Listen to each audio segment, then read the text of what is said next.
When I found out I was pregnant, visions of a happy future filled my mind. A loving husband and adorable kids.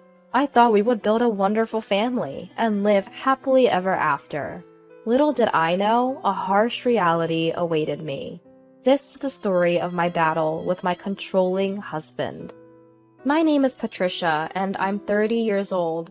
My husband's name is Robert. He's a 34-year-old office worker. We've been married for almost 2 years.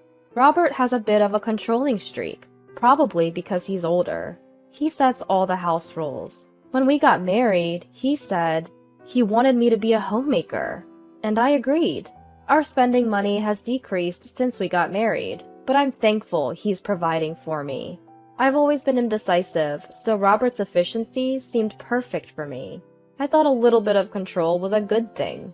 Then one day, I felt unusually sick. Feeling feverish and sluggish, I was in no shape to do housework. So I turned to Robert and said, "Sorry, I'm not feeling well today." He groggily sat up and asked, "Is it a cold?" "I don't think so, but I'm too weak to get up. Can you grab something quick for breakfast?" "All right, get some rest today. I have to go to work, but call your mom or dad if you need anything." So, no call to him then. A bit lonely, but he's swamped at work. His advice to call my parents was probably his way of caring. My in-laws live nearby and have always been supportive. It's not like I couldn't move, I just felt awful. So I decided to take the day off, but my symptoms didn't go away. Normally a day in bed would fix me up, but I wasn't getting better. Even Robert started to worry. "Patricia, maybe you should go to the doctor." "Right? I'll go tomorrow." The next day, I visited a local hospital. The test results came back. "You're pregnant." "What?" I was stunned by the news. Pregnant? Me? I'm going to be a mom? Overwhelmed by joy and anxiety, I was at a loss for words. I decided to go home and wait for Robert to return. Hours later, I told him the news. "Guess what, Robert? I'm pregnant." "You're what?" Caught off guard, he looked stunned. "But you've been feeling sick, right? You sure it's not some kind of illness?" "No, the doctor said my symptoms were morning sickness." "Morning sickness?" As I explained, Robert furrowed his brows. Then he said something totally insensitive. "So, you're saying this isn't an illness? You were just being spoiled?" "Spoiled? That's not how I see it." "But morning sickness isn't an illness. You've been neglecting housework and lying in bed for a week. Isn't that spoiled behavior?" "Look, I may not be technically sick, but I feel awful. I'm feverish and just drained." "You could say anything. Besides, every woman who becomes a mom goes through morning sickness. Stop making a big deal." "Are you serious?" The words her husband returned were completely unexpected. She had thought he would be thrilled about her pregnancy. "Anyway, from tomorrow, take care of the house, as usual." "But I've been nauseous since last night." "I don't care! It's just morning sickness. Stop using it as an excuse." No matter what I said, my husband wasn't listening and instead berated me. Morning sickness isn't a disease, I knew. But carrying a new life is a burden not to be taken lightly. Most men might not understand the difficulty of pregnancy, but the harsh words from my husband were almost unbearable. I tried my best to manage the housework the next day. But my body was sluggish, and nausea hit me even when I was doing nothing. Cooking meals was the hardest part. The smell of rice cooking was unbearable. I can't take it anymore. Frequent dashes to the bathroom disrupted my cooking routine. Consequently, the quality and efficiency of my meals suffered. No matter how much I tried to explain, my husband wouldn't listen. On the contrary, when I was coughing in the toilet, he shouted from behind, "If I'm late for work because you're dragging, you better take responsibility." "I'm sorry, but the smell of food is making me nauseous." "I don't care! I'm not listening to your excuses." "Excuses? I didn't mean to..." "What if your slowness makes me late for work? Can you take responsibility for that?" My husband just keeps yelling, completely disregarding how I feel. Physically and emotionally, I'm feeling cornered. Somehow, I managed to finish preparing breakfast, fighting off nausea. Despite this, my husband doesn't touch his breakfast. Great, now there's no time for breakfast because you were so slow. Get it together!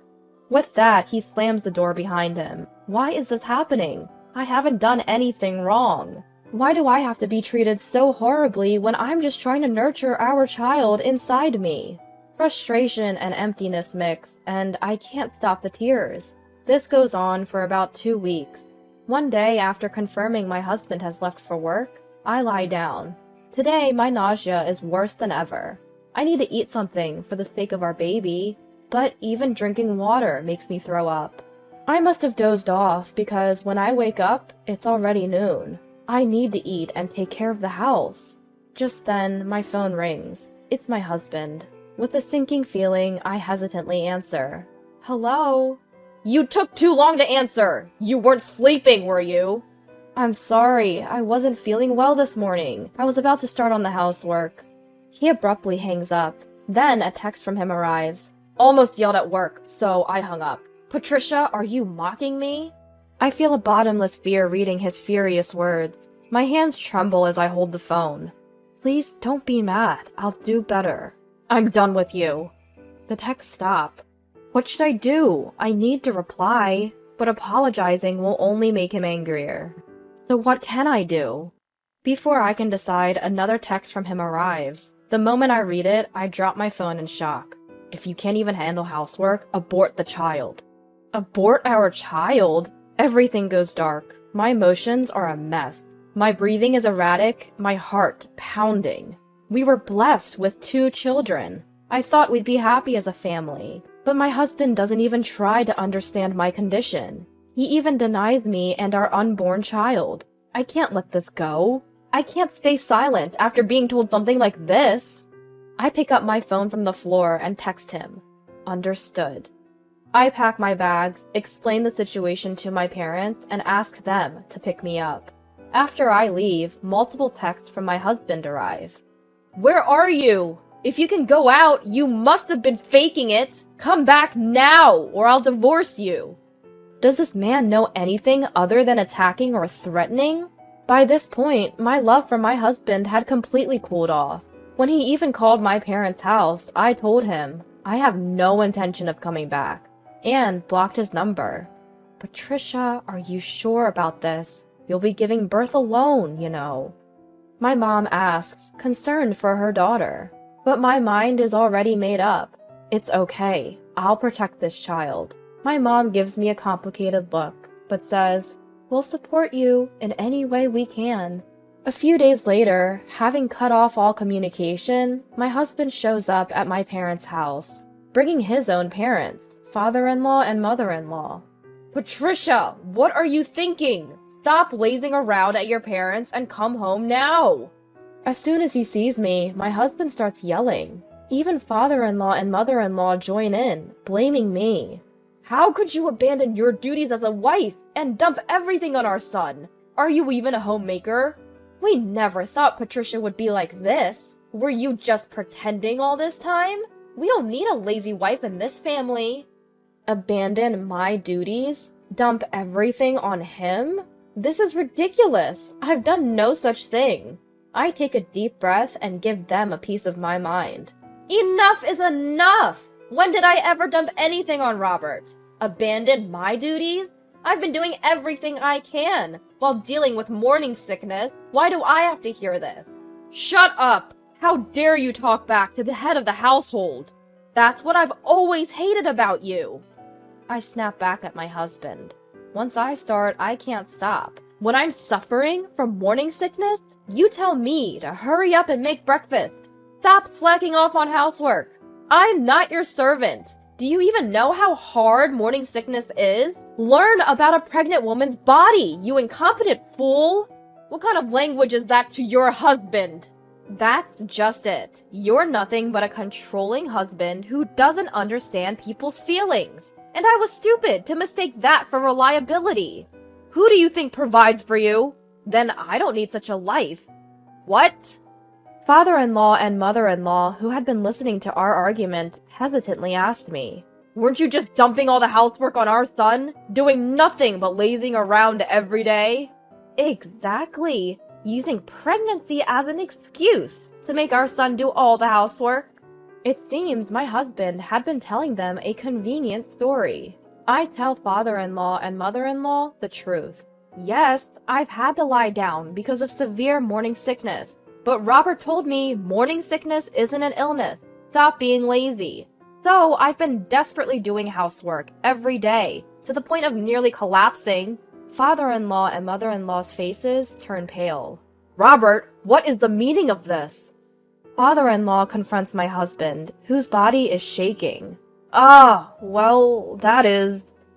Even now, my husband refuses to admit his fault. I've had enough. I decide to expose his greatest flaw. Father-in-law, mother-in-law, your son told me, if you can't do housework, abort the child. What did you say? Is this true, Robert? Father-in-law and mother-in-law are staring at their son, mouth agape in shock. Telling someone to abort the child is unforgivable. I've done my best in my own way. Despite that, Robert never cared about my health or our unborn child. I can't live with someone like that.